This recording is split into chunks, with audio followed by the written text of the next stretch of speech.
આજે ગુરુવારનો દિવસ આજે આ દિવસ રાજકારણીઓ માટે ભારી દિવસ હોય તેવું લાગી રહ્યું છે।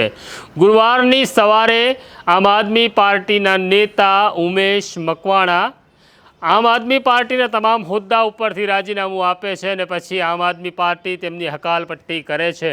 પણ ગુરુવારની બપોરે એક બીજા મોટા સમાચાર આવ્યા કે કોંગ્રેસના નેતા હીરા જોટવાની ભરૂચ પોલીસે મનરેગા કૌભાંડમાં અટકાયત કરી છે અને હવે તેઓ ધરપકડથી થોડાક જ કલાક દૂર છે તેની વાત કરવી છે।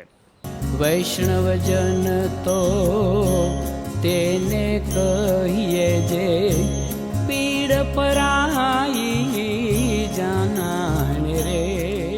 નમસ્કાર, નવજીવન ન્યૂઝમાં તમારું સ્વાગત છે અને હું છું તમારો પ્રશાંત દયાળ। કોઈ પણ માણસ પૈસા કમાય એ પૈસા કમાવાનો તેનો અધિકાર છે, પણ એ પૈસા મહેનતથી કમાયેલા હોવા જોઈએ। રાજનેતાઓ પણ ધંધો કરે તેની સામે પણ કોઈને વાંધો નથી, પણ રાજનેતા ધંધાના નામે ગરીબના મોઢાનો કોળિયો છીનવી લે તો લાગે છે કે તેઓ રાક્ષસ કરતાં પણ બદતર છે। આવી જ ઘટનાઓ ગુજરાતમાં બની રહી છે। સરકારી યોજના સરકાર એટલા માટે બનાવે છે કે ગરીબોના જીવનમાં, ગરીબોની જિંદગીમાં સારું થાય, પણ આપણા રાજનેતા ગરીબોના નામે પોતાના પેટ ભરે છે અને ગરીબના મોઢામાંથી કોળિયો છીનવી ખાઈ જાય છે।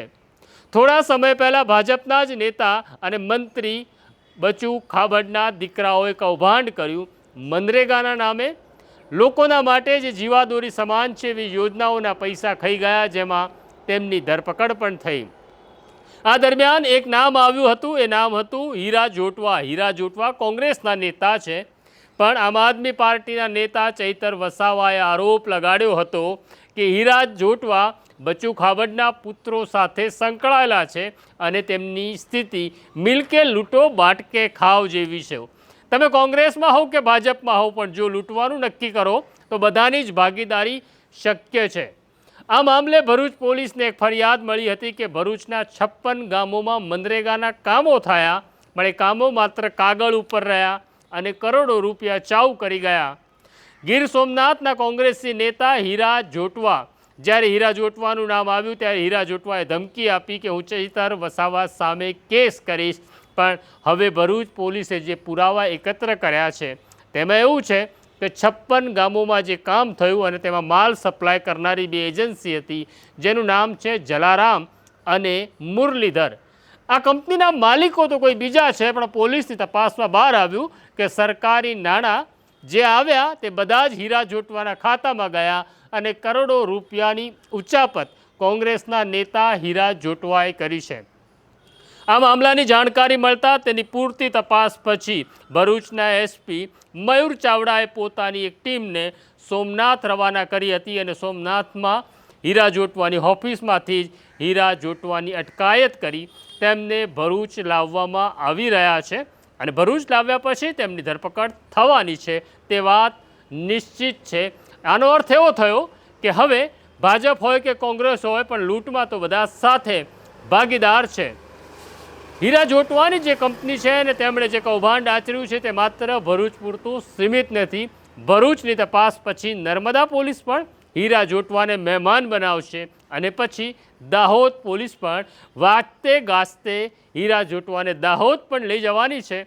તો આ છે આપણા નેતા, જેને આપણે બહુ આદરથી જોઈએ છે, આપણે માનીએ છીએ તેમની પાસે આલિશાન ગાડી છે, તેમની સાથે કમાન્ડો છે, તેમની હવેલીઓ મોટી છે, તેમની વાડીઓ મોટી છે, પણ યાદ રાખો આ ગરીબોનો કોળિયો છીનવીને આ લોકો મોટા થયા છે। ઈશ્વરના દરબારમાં આ બધાનો હિસાબ થાય કે ન થાય, પણ એ પહેલાં હવે ધરતી ઉપર જ હિસાબ થઈ રહ્યો છે। લાગે છે કે ચંદ્રગુપ્ત હવે લેપટોપ લઈને બેઠા છે, માટે આ જ જન્મમાં બધાના હિસાબ પૂરા થઈ રહ્યા છે। આ પ્રકારની સ્ટોરી જોવા નવજીવન ન્યૂઝ જોતા રહો, લાઈક કરો, શેર કરો। મને અને મારા સાથી જયંત દાફડાને રજા આપો, પણ કોમેન્ટ બોક્સમાં તમારી કોમેન્ટ જરૂર લખો અને અમને સબસ્ક્રાઈબ કરો। નમસ્કાર। વૈષ્ણવજન તો તેને કહીએ જે પીડ પરાઈ